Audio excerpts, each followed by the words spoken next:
Super India news TV में आपका स्वागत है। मैं हूं राजेश आर्य। आइए देखते हैं आज का विशेष समाचार। गुम होती राजनीतिक विचारधारा। ऐसे नेताओं की सूची बहुत लंबी बन सकती है जिन्होंने सत्ता की खातिर एक नहीं अनेक बार दल बदले हैं। सत्ता के लिए राजनीतिक विचारधारा से समझौता। भारतीय राजनीति में खासकर चुनाव के वक्त विचारधारा की बातें बहुत सुनाई देती हैं, पर सत्ता के खेल में वह वास्तव में कहीं बची भी हैं। कर्नाटक विधानसभा चुनाव का परिदृश्य फिर एक बार इसी सच को रेखांकित करता है कि सत्ता के खेल में विचारधारा कहीं गुम होकर रह गई है। कर्नाटक विधानसभा चुनाव में सत्ता के तीनों दावेदार दलों के सेनापतियों की विचारधारा मूल्यतः एक ही होना क्या इसी सच का नवीनतम प्रमाण नहीं है? विघटन की प्रक्रिया से गुजरते हुए जनता दल के आगे जैसे जैसे कोष्टक लगता गया, वह व्यक्ति केंद्रित पारिवारिक दल बनता गया। कर्नाटक की राजनीति में किंग मेकर माना जा रहा जनता दल सेकुलर भी उसी का प्रतीक है। वर्तमान जनता दल सेकुलर का अर्थ पूर्व प्रधानमंत्री एच.डी. देवेगौड़ा के परिवार की राजनीति तक सिमट गया है, जिसका प्रतिनिधि चेहरा फिलहाल पूर्व मुख्यमंत्री एच.डी. कुमारस्वामी है। पर मूल जनता दल की बातें करें तो बोफोर्स बवंडर के जरिए वर्ष 1989 में केंद्र में सत्ता परिवर्तन का वाहक बना था, तो पूर्व कांग्रेस मुख्यमंत्री सिद्धरमैया और मौजूदा भाजपाई मुख्यमंत्री वासवराज बोम्मई ने अपना राजनीतिक सफर उसी से शुरू किया था। बोम्मई के पिता एस.आर. बोम्मई कर्नाटक के मुख्यमंत्री ही नहीं, जनता दल के राष्ट्रीय नेता भी रहे। सिद्धरमैया की गिनती भी तब कर्नाटक जनता दल के बड़े नेताओं में होती थी। जाहिर है, एक ही राजनीतिक विचारधारा से निकले तीन नेता आज अलग अलग ही नहीं बल्कि चुनावी प्रतिद्वंदी दलों के प्रतिनिधि के रूप में अगली सरकार के गठन के लिए जनादेश भी मांग रहे हैं। अब बताया जा रहा है कि देश प्रदेश की भलाई के लिए अमुक विचारधारा की जीत और दूसरी विचारधाराओं की हार जरूरी है, पर क्या यह वैचारिक राजनीति जंग है?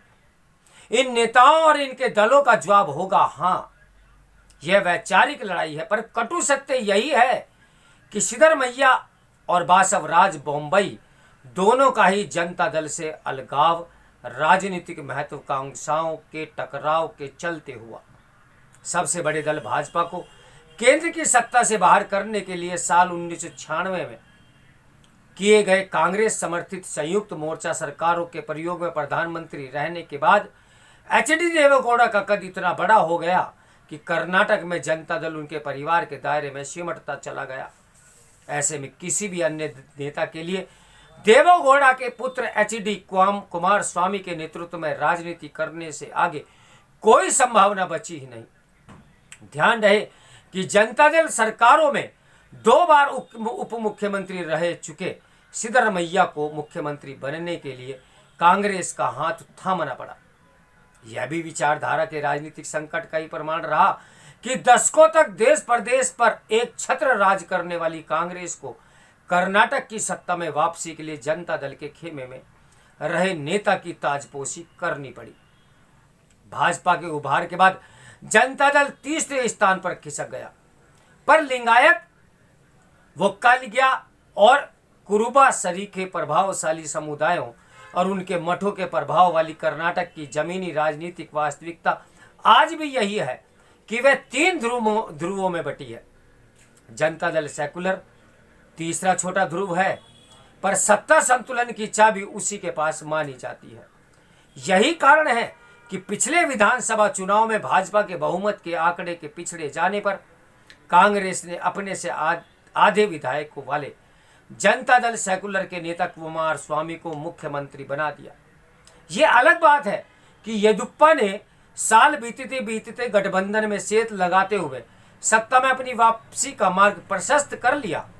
लिंगायत नेता येदियुरप्पा को अपने दूसरे मुख्यमंत्रित्व काल के 2 वर्ष पूरे होने पर जुलाई 2021 में जब बढ़ती उम्र के चलते सत्ता छोड़नी पड़ी तो भाजपा भी उनका विकल्प पूर्व में जनता दल के नेता रहे बासवराज बोम्मई में ही नजर आया।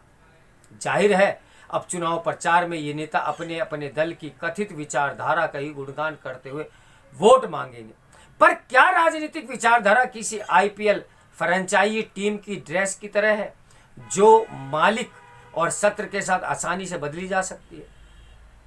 जनता दल का गठन मूलतः कांग्रेस की परिवारवादी और भ्रष्ट राजनीति के विरोध में हुआ था, जो सत्ता और संसाधनों के विकेंद्रीकरण में विश्वास रखने वाली समाजवादी विचारधारा का प्रतिनिधित्व करता था। फिर भला कोई जनता दली रातों रात कांग्रेसी कैसे बन सकता है?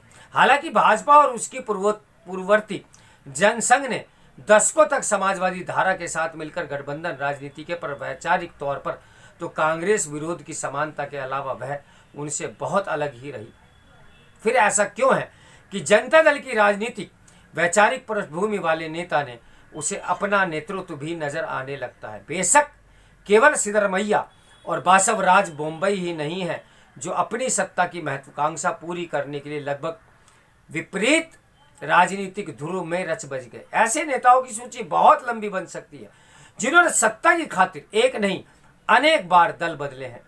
क्या उनके संदर्भ में विचारधारा की चर्चा की ही हास्यास्पद नहीं लगती? ऐसे नेताओं के चलते ही विश्व के सबसे बड़े लोकतंत्र की राजनीति को कई तरह की उपमाएं दी जाने लगी हैं, जो उनका मान तो कई नहीं बढ़ाती, बल्कि दलों और नेताओं से ये सवाल तो पूछा ही जाए कि आपकी कैसी विचारधारा है जो सत्ता की धारा में बड़ी सहजता से गुम होती दिख रही है।